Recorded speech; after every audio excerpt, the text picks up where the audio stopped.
My name is Joshua Aubrooks. I am a ceramicist, and we are currently at the studio space of Earthworks Ceramic Studios in Brixton. As a ceramicist, in my practice, I absolutely love the vernacular British. I look a lot to history in my work.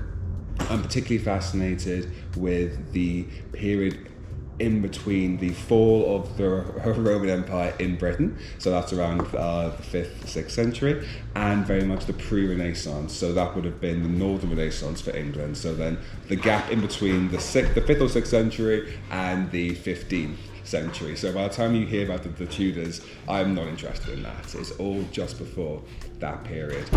And this period of time really interests me because you have, with the Renaissance, you have a huge influx. There's so many new ideas and concepts and a massive diaspora of understandings that's coming from Central Europe, the Middle East, the trade routes. The world's really coming together and fusing to form lots of new cultural identities. But before this period, you have a really interesting span of almost a century in Britain where you have loads of different, very small, local cultures that make things from the earth. I mean, as a ceramicist, for me, I like the idea of being rooted.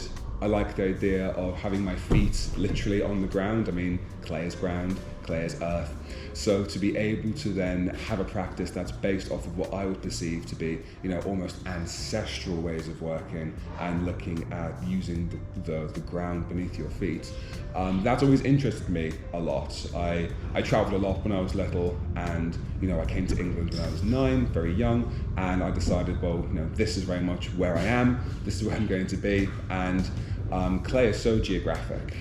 There are whole cultures and eras of human history that are named after the types of pottery they use, like the famous one being like the Jomon period of Asia, where all you have left of these cultures is the clay which they use. Absolutely love things I consider to be very vernacular British, so things like slipware. Of course, you have influences from abroad, I mean Anglo-Saxons, Germans, for example, but they're using the land in a way I find very interesting. The other one would be the Pre-Raphaelites. So I did a lot of work experience at the Watts Gallery in Guildford, which was owned by George Frederick and Watts and his wife, Mary Watts. And they were very connected with the Pre-Raphaelite movement. I'm not sure they'd be considered Pre-Raphaelites themselves. There's lots of very complicated art history around that point, but they were very involved with the Rossettis, with Dante, and their concept was very much looking back. So they were Pre-Raphaelite, Pre-Raphael. They were looking at art styles that were also essentially pre-Renaissance for kind of truth and beauty before this very obvious Italian-themed style. All my work starts from drawings. I plan things out quite meticulously. If you try and do as much preparation as you can, and then things deviate or adjust as you go, then I think that I'm in a better position to really make the most of kind of happy accidents if I've got quite a clear plan of how it's all going to fit together. So I start off by thinking about what the pieces will look like. With ceramics, you have form and then you have surface. So surface is very much the glaze, the finish, how you coat something. And often I think about things form to surface, so the surface is then a complement to the form. But recently I've been really trying to think about both together, so affecting the work. So thinking a lot about what colours, what sheen, will it be shiny, will it be matte, and then using that to think about how that will best showcase the form that I'm doing. Most of my work is very sharp. I quite like clean angles. I like things to be defined in a very drawing style, so things that stick out, which is where I then make a recent body of work, so like the Cristoforo pieces, which are based off of a miniaturist painter, Cristoforo de Pradì, who would then make scenes and quite energetic landscapes of biblical scenes without people. So it would just be focusing on the abstract. And this was just before many of the influences of Asian traditions like Islam, where you use shapes and geometry rather than actual kind of pictures to define things. So it's quite an interesting part of history.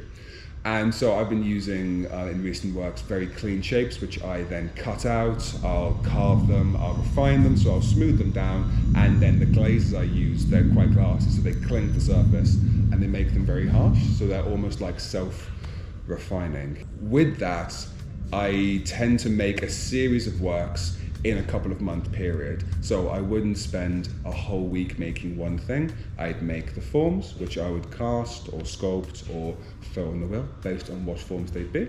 And then I decorate, embellish, and that would be the point at which the piece starts to look like the drawing or the inspiration that I've taken. And often it'll be a case of things looking a little bit random. I like the idea that clay is solidifying. You make something which is wet and squishy, and then you put it into the kiln and it comes out vitrified or firm like a rock. So you're capturing motion and detail. So I like to leave my drawings and designs open enough to have that element of play where if something does catch my eye or I think that's an interesting composition, I have the freedom to follow that and chase that rather than sticking doggedly to my drawings and my inspirations.